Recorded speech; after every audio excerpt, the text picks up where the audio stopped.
ये तो 14 नवंबर को नतीजे बताएंगे, लेकिन एक और बड़ी चीज ये है, एक और बड़ा वोट बैंक है बिहार में जिसको लेकर बहुत रस्साकशी, खींचतान, विवाद, सवाल सब कुछ हो गया। दो बड़े नेता आपस में भिड़ गए। तेजस्वी यादव ने असदुद्दीन ओवैसी को चरमपंथी कह दिया, असदुद्दीन ओवैसी ने तेजस्वी पर हमला किया, अपनी दाढ़ी टोपी का जिक्र कर दिया। तो अब सवाल और बातचीत इस पर कि आखिर इस बार बिहार का मुसलमान किसे वोट करने जा रहा है। क्या मुसलमान तेजस्वी को वोट करेगा, आरजेडी को, या असदुद्दीन ओवैसी जो बात कह रहे हैं, खुद उनकी दाढ़ी टोपी देखकर जो क्रेज मुसलमानों में, युवाओं में होता है, उनका तस्वीर खींचने को लेकर, उनके साथ सेल्फी लेने को लेकर, उन्हें एक झलक देखने को लेकर, या वो वोट ओवैसी के पास जाएगा। जरा रिपोर्ट देखिए, फिर इस पर बात करेंगे।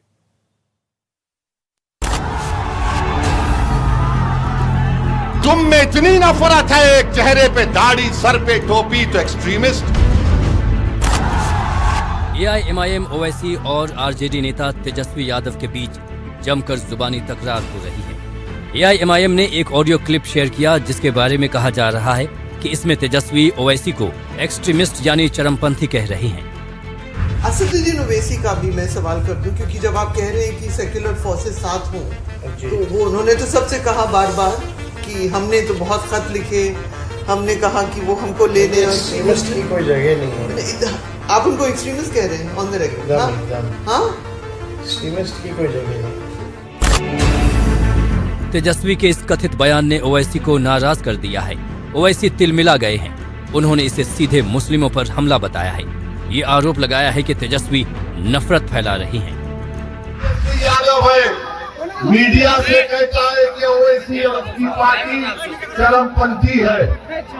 मेरे अजीज दोस्तों और बुजुर्गों, तेजस्वी की नजर में, राजद और गठबंधन की नजर में जो नमाजी है वो चरमपंथी है, जो कुरान को पढ़ता है वो चरमपंथी है, जो रोजे रखता है वो चरमपंथी है, जो अपने बच्चों को मदरसे में पढ़ाता है वो चरमपंथी है, जिसके चेहरे पर दाढ़ी है वो चरमपंथी है, जिसके सर के ऊपर नमाज की टोपी है वो चरमपंथी है। ये तेजस्वी अगर कह रहा है तो सोचो, ये मोदी का छोटा भाई बनकर अपनी नफरत का इजहार कर रहा है। ये आज सत्ता में हासिल करने के लिए और गुरूर और तकब्बुर में डूबा हुआ शख्स है जो किसी नमाजी को चरमपंथी कहता है। अरे सुन तेजस्वी, तुझे जो गाली देना है बक ले, मगर याद रख, असदुद्दीन ओवैसी 5 मर्तबा का सांसद है। ओवैसी ने तेजस्वी के बयान को सीमांचल की आवाम और मुस्लिमों की तौहीन बताया है। एआईएमआईएम बिहार की 243 विधानसभा सीटों में से 100 सीटों पर चुनाव लड़ रही है। ओवैसी ने लालू प्रसाद यादव के सामने उन्हें महागठबंधन में शामिल करने का प्रस्ताव रखा था, लेकिन उनके प्रस्ताव का कोई जवाब नहीं आया तो उन्होंने अकेले चुनाव लड़ने का ऐलान कर दिया। ओवैसी की पार्टी का फोकस सीमांचल में किशनगंज, पूर्णिया, अररिया, कटिहार समेत करीब 24 सीटों पर है। इन सीटों पर मुस्लिम वोटर्स ज्यादा हैं। Bureau report, NDTV India. आज से करीब 3-4 महीने पहले जब बिहार का चुनाव गरमाना शुरू किया था कि अक्टूबर में चुनाव होना है, मैं बात कर रहा हूं जून जुलाई की, मेरे सहयोगी चंदन ने डिजिटल पे एक शो शुरू किया एनडीटीवी इंडिया पर, और वो प्रशांत किशोर और ओवैसी उनकी चर्चाओं में सबसे अधिक दिखते थे, क्योंकि उनको उस पर व्यूज़ मिल रहे थे। खूब दबा के उन्होंने ओवैसी और प्रशांत किशोर के नाम पर बिहार बोले बिहार नाम का शो किया। अब जब चुनाव का ठीक आज प्रचार खत्म हो गया, फर्स्ट फेज का, चंदन मेरा सवाल आप ही से है, आज की तारीख में तेजस्वी बिल्कुल भाव नहीं दे रहे ओवैसी को, ओवैसी तेजस्वी में अब तो तू मैमे की लड़ाई दिखाई दे रही है। तो ये क्या इशारा कर रहा है? क्या मुसलमान जो है, आपने बहुत शोज किए, आप घूमे, क्या आपको लगता है मुसलमान को कंफ्यूज करेगा? मुझे नहीं लगता इस बार कंफ्यूज करेगा, खास तौर पर जो पिछली बार हुआ उसको देखते हुए कि जीते हुए तमाम जो कैंडिडेट्स थे वो सारे आरजेडी में आ गए, एक बस जो उनके अभी प्रदेश अध्यक्ष हैं एआईएमआईएम के, वो उधर रह गए। तो जो मुस्लिम मतदाता है वो इस बात को समझ चुका है कि असदुद्दीन ओवैसी को, ये मैटर कुछ वैसा ही है कि ओवैसी जहां भी प्रचार करने जा रहे हैं आपको उनकी रैलियों में भीड़ तो नजर आती है, वो उसी तरीके से आक्रामक नजर आते हैं। और एक चीज बहुत इंटरेस्टिंग और मैं कहूंगा कि ये पूरा इलेक्शन अब तक होता हुआ नजर आ रहा है। हमने इससे पहले हर चुनाव में ये देखा है कि बीजेपी ओवैसी को कहीं ना कहीं किसी न किसी बहाने से छेड़ती है, टारगेट करती है। आपको इस बार किसी बीजेपी के एक नेता का स्टेटमेंट नजर आ रहा है कि वो ओवैसी को कुछ वो बोल इसलिए पाए? नहीं कर रही है कि सेकंड फेज में चुनाव बाकी है और ओवैसी की सीटें जितनी हैं वो सब सेकंड फेज में है। बाबा आपको क्या लगता है ओवैसी और तेजस्वी की लड़ाई में मुसलमान के मन में कोई कंफ्यूजन होगा क्या? क्या आरजेडी कांग्रेस का साथ छोड़कर जाएगा वो उस तरफ? देखिए, मेरा शुरू से यह मानना था कि आरजेडी को ओवैसी के साथ बात करनी चाहिए थी। यदि 2, 4, 5 सीट की बात थी, जहां तक मुझे बताया गया था 5 सीट की बात थी, आप 4 दे देते। लोकसभा के आंकड़ों के अनुसार 4 सीट पर सीमांचल में AIMIM आगे है, वो 4 सीट दे देते ना तो कहीं कोई कंफ्यूजन कहीं भी नहीं रहता। ये तो आपकी इच्छा थी, तेजस्वी की ऐसी इच्छा कहाँ नहीं, थी? मेरी इच्छा नहीं थी, ये आंकड़े कह रहे थे। लेकिन आंकड़ों के अलावा एक और आंकड़ा जो है सोमू के पास भी है जी। वो सोमू एक्सप्लेन करेंगे। लेकिन मुझे लगता था कि कंफ्यूजन ना रहे। वो 24 सीटें जो है ना, एक्चुअली वहां पे सब ज्यादा मजबूत है कांग्रेस के 2 सांसद आते हैं वहां। पप्पू यादव को मिला ले तो 3 लोग वहां से आते तो हैं। MIM नुकसान पहुंचा रही है ना कांग्रेस को और आरजेडी को। मुझे आंकड़े वैसा नहीं कहते हैं, परसेप्शन में नुकसान पहुंचा रही है। सोमू क्या तुम्हारे पास क्या जानकारी है? चलो बाइक है। बिल्कुल, देखिए आंकड़े ये कहते हैं कि पिछली बार जो 5 सीटें AIMIM ने जीती वो तो जीती ही, उसमें से 4 विधायक बाद में शामिल हो गए आरजेडी में।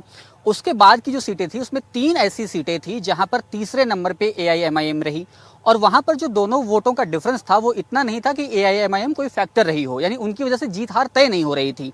यानी इन 5 सीटों के अलावा कोई भी ऐसी सीट नहीं थी जहां पर AIMIM कोई फैक्टर रहा हो जीत हार के अंतर में। यहां तक कि 13वें नंबर तक AIMIM रही थी। जो सीटें इन्होंने जीती वो सभी वैसी सीटें थी जहां पर मुस्लिम आबादी, जो मुस्लिम वोटर्स हैं, उनकी संख्या 60% से अधिक है। तो ये सारे फैक्टर्स को ध्यान में रखते हुए इस बार आरजेडी ने बिल्कुल भी ओवैसी की पार्टी को भाव नहीं दिया। भाव नहीं दिया। मैं जो आरजेडी वाले ही थे। बिल्कुल। मैं आता हूँ, मेरे साथ पद्मजा भी जुड़ गई हैं और अमिताभ जी भी। मैं आपकी राय लूंगा, लेकिन पद्मजा आपने अभी कुछ देर पहले JP नड्डा साहब से बात की, वो बातचीत सुनाई हमने। चंदन ने एक बड़ा अच्छा ऑब्जर्वेशन दिया कि अभी तक बीजेपी ने, आई डोंट नो आपने पूछा है कि नहीं पूछा है, आपके पास जानकारी है कि नहीं, कि अभी तक बीजेपी ने इस चुनावों में ओवैसी को टारगेट क्यों नहीं किया? क्या ये क्या चल रहा है आपस में? कुछ आपकी कोई टिप्पणी है क्या पद्मजा?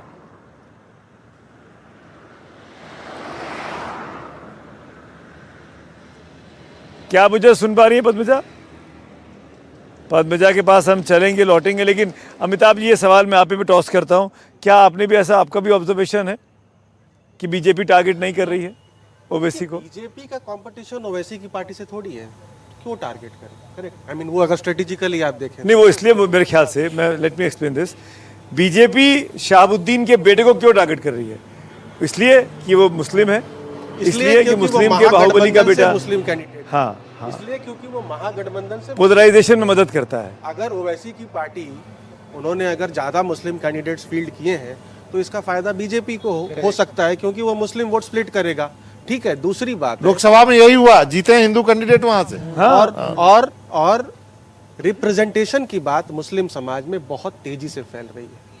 18% से कम टिकटें, डिप्टी CM मुस्लिम समाज के कैंडिडेट को ना बनाना, ये जो है चिंता का कारण हो सकता है महागठबंधन के लिए इस बार भी। और हम लोग ये अज्यूम करते हैं कि लोग सरकार के लिए वोट करते हैं, कई लोग अपना MLA इलेक्ट करने के लिए वोट कर रहे हैं। ठीक है, ऑलमोस्ट 20-25% लोग। जब लोकसभा में 2 सीटों में आगे है, जहां पर नेशनल इलेक्शंस पे चुनाव हो रहा है, तो ये तो विधानसभा चुनाव है। उनके कैंडिडेट्स अभी भी मुझे लगता है अच्छा खासा परफॉर्मेंस करेंगे और नुकसान जो है वो महागठबंधन को पहुंचाएंगे। क्या स्टूडियो गेस्ट है तो एक सवाल मैं उनसे लेना चाहता हूं, अगर वहां पे नहीं तब बाबा कुछ बोलना चाह रहे हैं। मैं जो बात अमिताभ जी कर रहे हैं मैं उसी को आगे बढ़ाना। मुझे हमेशा से ये शक है, क्योंकि मैं सीमांचल को जानता हूं, हालांकि 24 सीटें ही हैं, लेकिन वो बात कल को सीमांचल तक नहीं रुकेगी, वो कोसी में भी आएगी और वो दरभंगा तक आएगी, वो मधुबनी तक, वो मधुबनी तक आएगी। तो वो जो संभावना थी ना, आपको वहीं पे खत्म करना चाहिए था। 4 सीट दे देते, गठबंधन कर लेते। ये इतना बड़ा दिल क्यों नहीं दिखाया विजय जी? आपको क्या लगता है तेजस्वी क्यों संकोच कर गए, क्यों महागठबंधन में शामिल नहीं किया MIM को? देखिए, जो मनोरंजन कह रहे हैं उस बात को मैं दूसरे तरीके से कहता हूँ। वैसे आप लोगों को अनुभव नहीं होगा, कभी आप रेल में सफ़र करेंगे तो रेल में क्या है, एक आदमी के पास स्लीपर बर्थ है नीचे वाली, उस पर कोई दूसरा आदमी बिना रिजर्वेशन के आके बैठता है तो थोड़ी देर तो वो बैठने की कोशिश करता है, पहले खड़ा रहता है, फिर बैठने की कोशिश करता है, फिर बैठते बैठते क्या जिसका स्लीपर सीट है ना उसको बैठा देता है। तेजस्वी जी ये नहीं चाहते कि उनकी स्लीपर सीट पर कोई दूसरा आदमी बिना रिजर्वेशन के बैठे, ऐसा वो सोचते होंगे। ये एक पक्ष इसका ये भी है।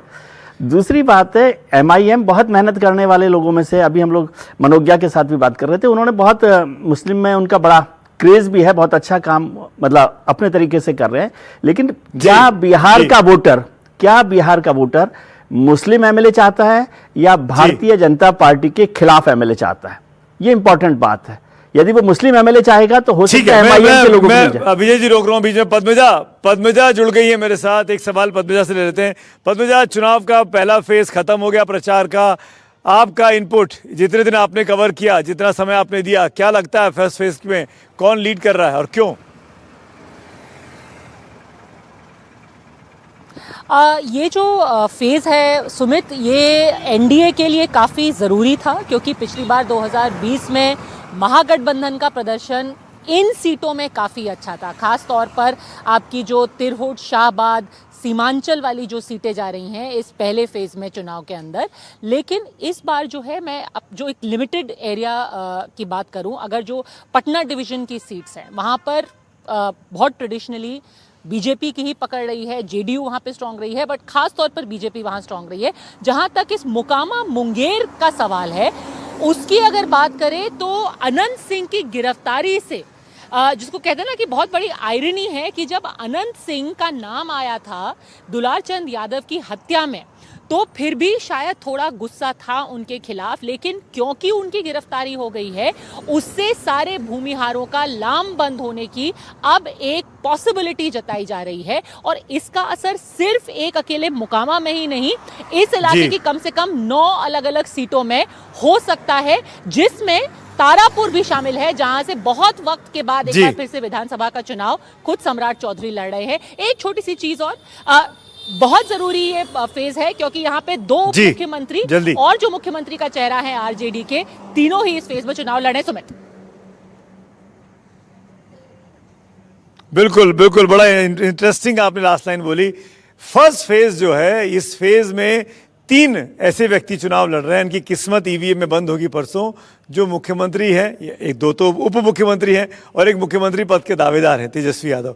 इन तीनों के लिए, यानी जो CM बन सकते हैं, जो डिप्टी CM बन सकते हैं, उनके चुनाव की किस्मत तय हो रही है इस फर्स्ट फेज के पोल के दौरान। आप तमाम लोगों का शुक्रिया अदा करना चाहूँगा, सोमू का, मनोरंजन जी का, चंदन का, अमिताभ जी का, और वहाँ स्टूडियो में बैठे हमारे सम्मानित सदस्य अजीत झा जी, सतीश के सिंह जी और विजय त्रिवेदी जी, और साथ में मेरी सहयोगी मनोज्ञा का।